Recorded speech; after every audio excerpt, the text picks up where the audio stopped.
Hi, I'm Stacy Franklin with Artisan Design Concepts, and today I'm going to show you a step-by-step tutorial on how to create this look.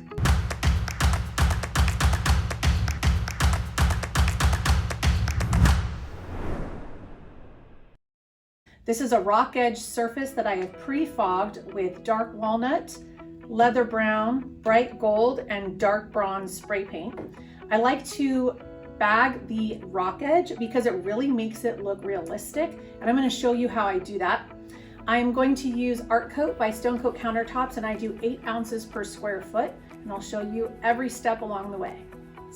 Okay, so I'm going to bag the rock edge now. I take just a regular plastic bag, and you want to turn it inside out because you don't want any of the dye from the logo on the bag to transfer over to your surface. Start with the colors that you fogged with, as well as any colors that are going to play along with the micas that you're going to use.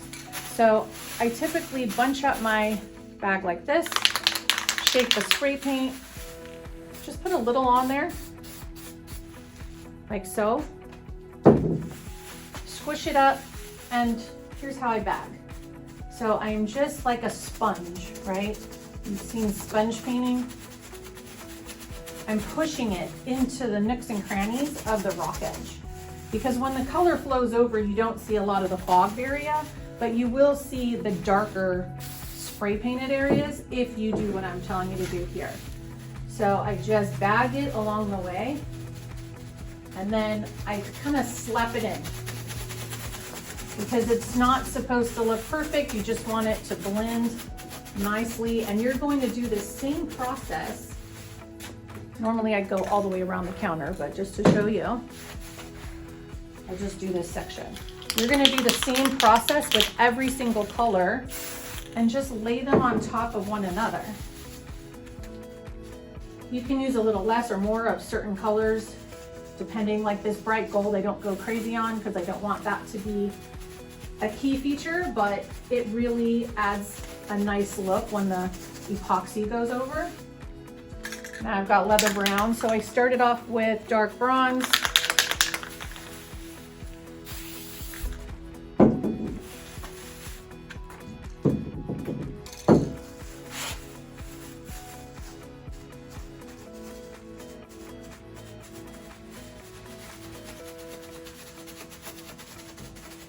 You can see how I just kind of pat it through. Finishing with dark walnut. You can add a little black or white as well. So that'll add, see that nice dark rich color popping through.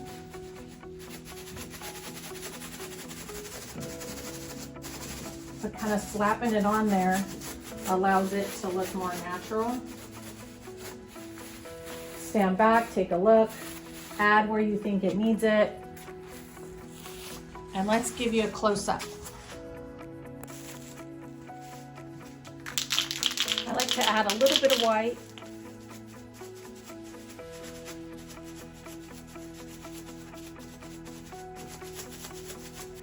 And then go back over with anything that you want to add. So if you see it needs a little darkness to balance it out, just squish that up. Make sure you get towards the bottom of the rock edge as well. And there you can see that it looks very, very natural.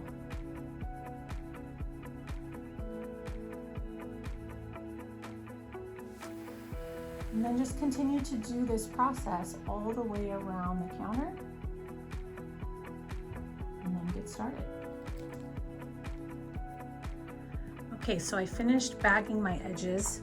I added coastal gray to my recipe because there is going to be alloy in here, and I needed to balance that out so it wasn't too brown.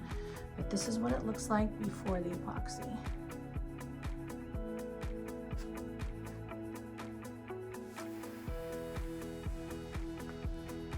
Nice balance of colors. And it won't look that bold, of course, because the epoxy is going to flow over. But you're not going to retain a ton of design on a rock edge. So you want this part to kind of show through and look like it would actually look like on a piece of stone.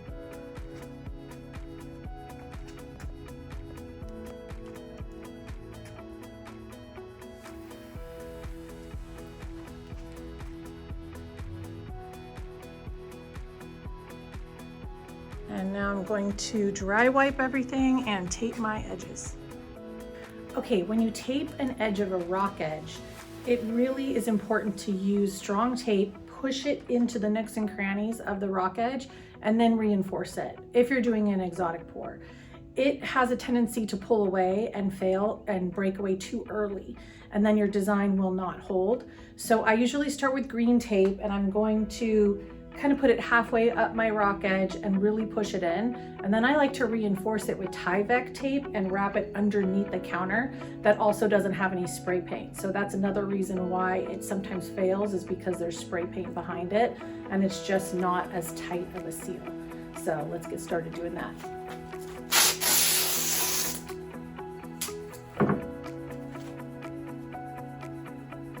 I don't go all the way into the corner with the same long piece of tape because there's tension there. So I prefer to do small pieces in the corners, and I'm gonna push it in as I go all into that rock edge.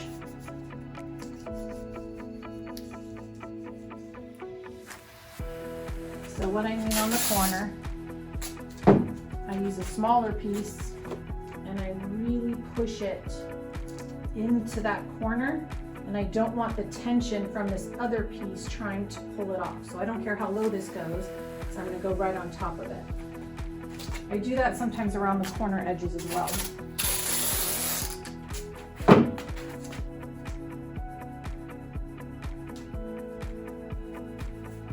Just make sure you really push it into your rock edge.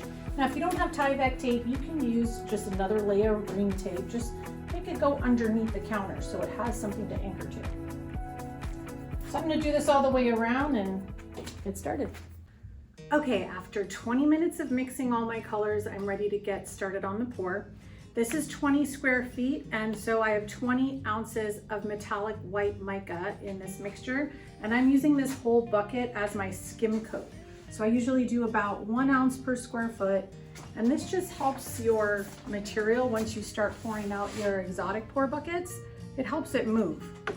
So I pour it out, and it doesn't have to cover every square inch, but it's pretty easy to push it around. Use a popsicle stick or a Bondo spreader or your hand, but usually a stick is needed to kind of push it around. Get it kind of close to the edge. You don't want to disturb your tape necessarily, but this is going to help that color flow over and continue the design down your edges. So the colors I'm using today are white metallic, white alumilite dye, dark bronze mica from Stone Coat, regular bronze mica from Stone Coat, alloy mica, and some metallic champagne bronze spray paint. In with the regular bronze mica, I also added some black alumilite dye just to make that color a nice rich brown. The regular bronze mica tends to lean a little reddish, and I don't want that in this design.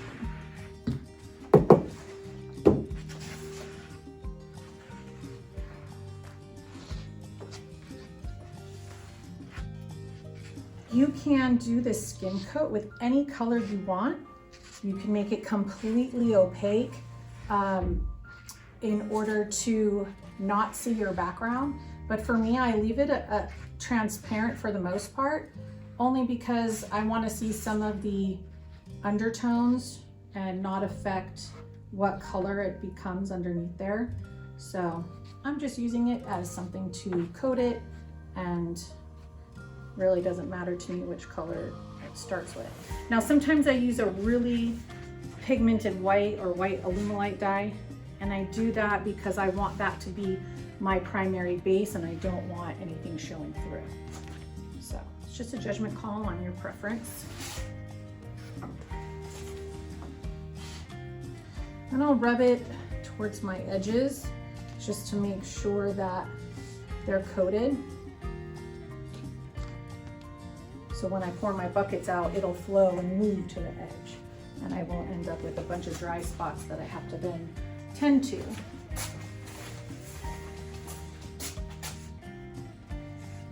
So again, this is really thin. It's just a skim coat. Just factor it in. This still is part of my 8 ounces per square foot though. I don't mix extra for this. It's already counted for.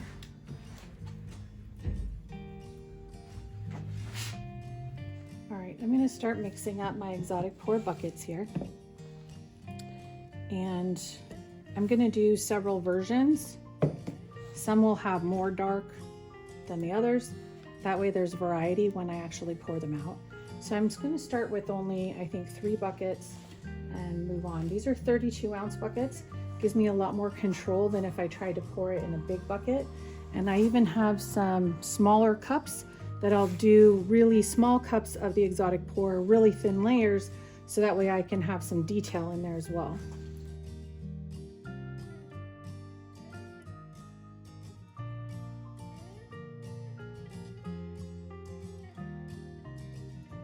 And I usually just swirl it around. And I'm not going to pour all my material in these buckets to start because I want to then evaluate what else is needed. So I have French beige. On occasion, I'm going to add a little of that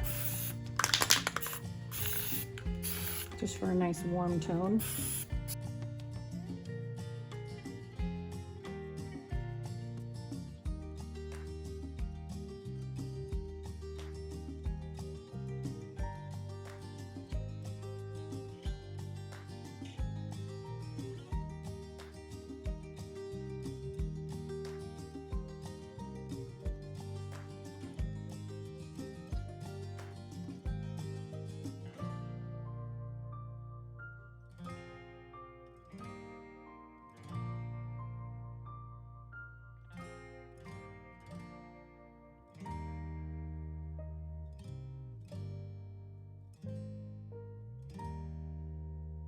Okay, so I'm just going to pour that much to start and then adjust.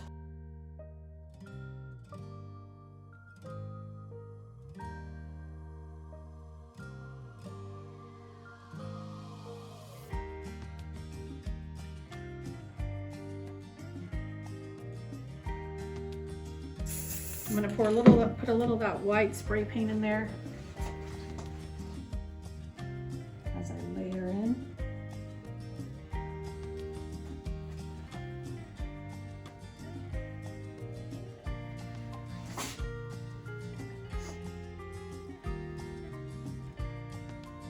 So see how with a smaller bucket you have control to create some of these cool lines.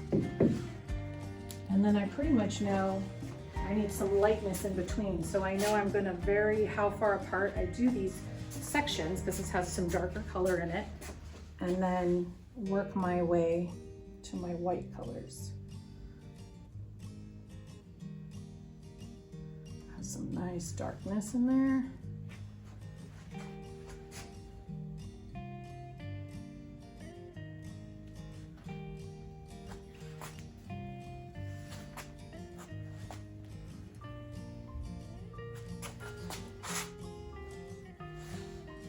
I like that. So I can see now I need to add a little bit of white into the bucket just for some variety.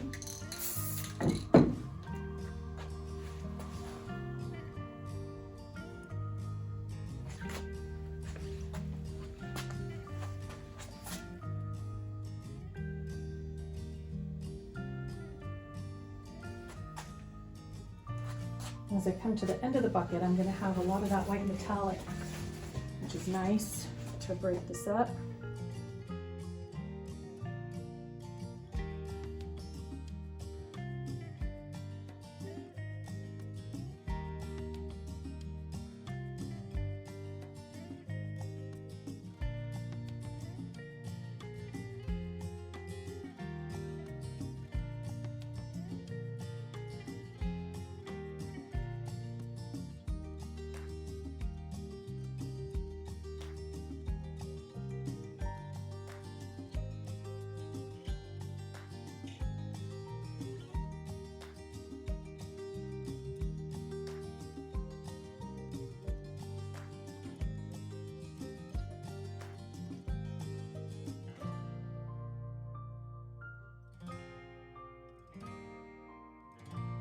I'm going to take the small cup before I use all my colors and make little miniature exotic pour cups that'll create some nice detail.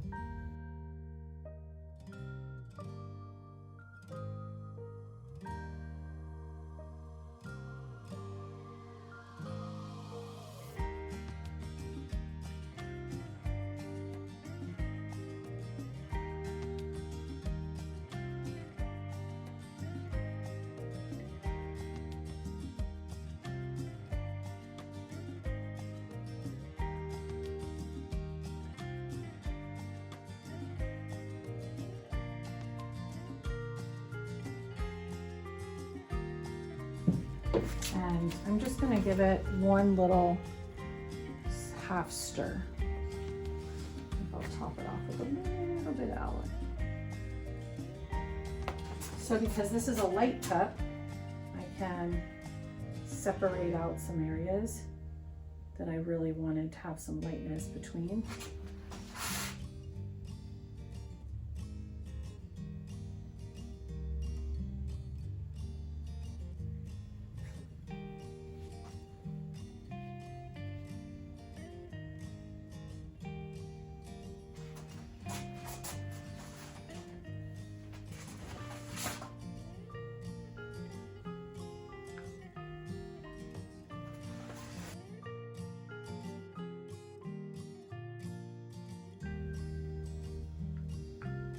So I end up layering cup over cup over cup because they start to interact. So I don't just pour and walk away from that area.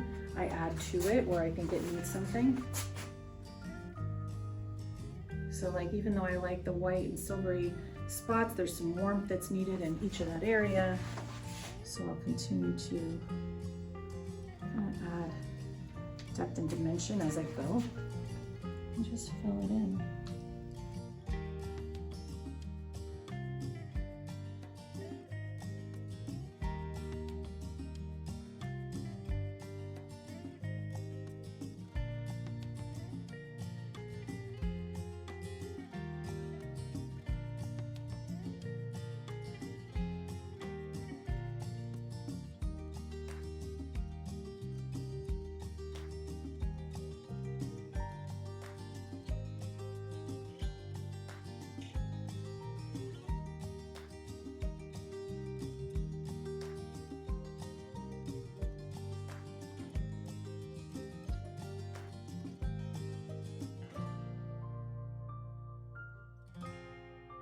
Okay, it's been about an hour, and so I'm going to torch it, put a little alcohol, and then I'm going to pull the tape.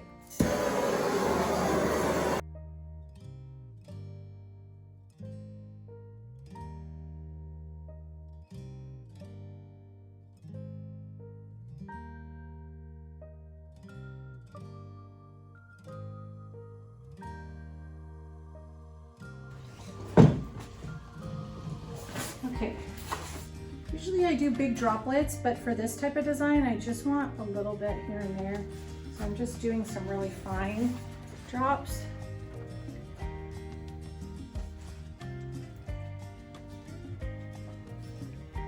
Just to kind of break up the color.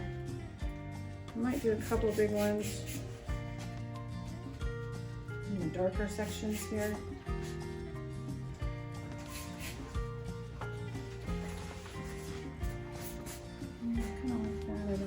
With it.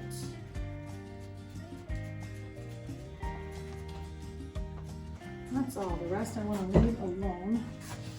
I still might need to add a couple dark areas or light areas, but I'm going to go ahead and pull the tape and determine that with what I have left over here in the buckets.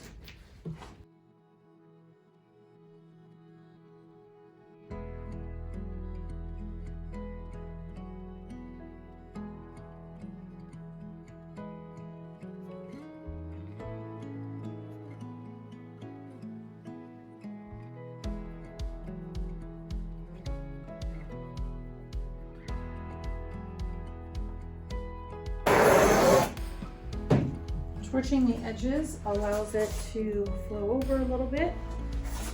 Now again with the rock edge, I don't want a ton of material on my edges because I want to see the rock edge design and not make it too soft. So sometimes I'll come in after about 2 or 3 hours and pull some material off with my hand, but it just depends on how thick your material is when you let it drip off.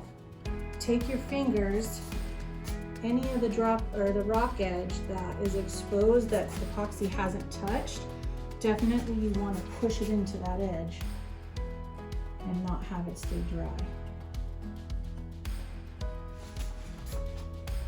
I just help whatever color's already coming down. I don't mess with anything that looks perfect. Now anywhere where like the spray paint has come down, you kind of don't want to touch that because it looks great as it flows over. If you touch it, you'll get rid of that spray paint effect. Sometimes I'll tilt a design like this, and I may tilt this one since it's still early enough, just to soften up some of the lines, just a tad, and get it to blend together and look a little more natural versus separated.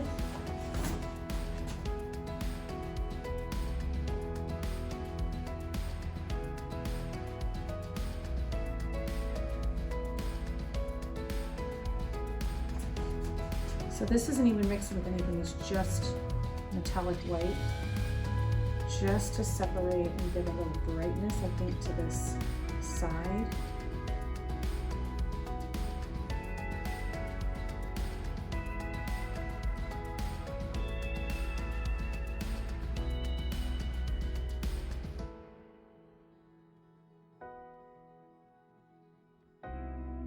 Okay, so I often take table drippings to add cool detail. So after it's set up, I'll scoop some here and just lay it out anywhere it needs some detail because it's already a nice mixture. But on this type of design, I'm also going to take some white spray paint on my table. I've broken a stick, and I'm just going to tap a tiny bit on the end and run it through just in a couple spots where I just want a pop of that white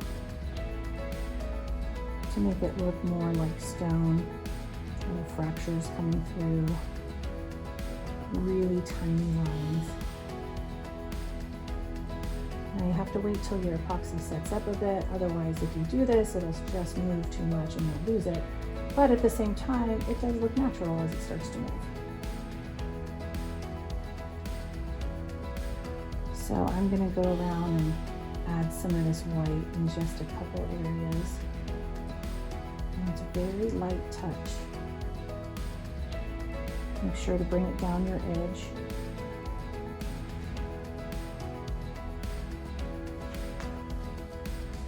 And then just continue to use these drips to create really nice effects that you couldn't get otherwise. You wait till it sets up, give it about 2.5, 3 hours even, till it gets nice and thick.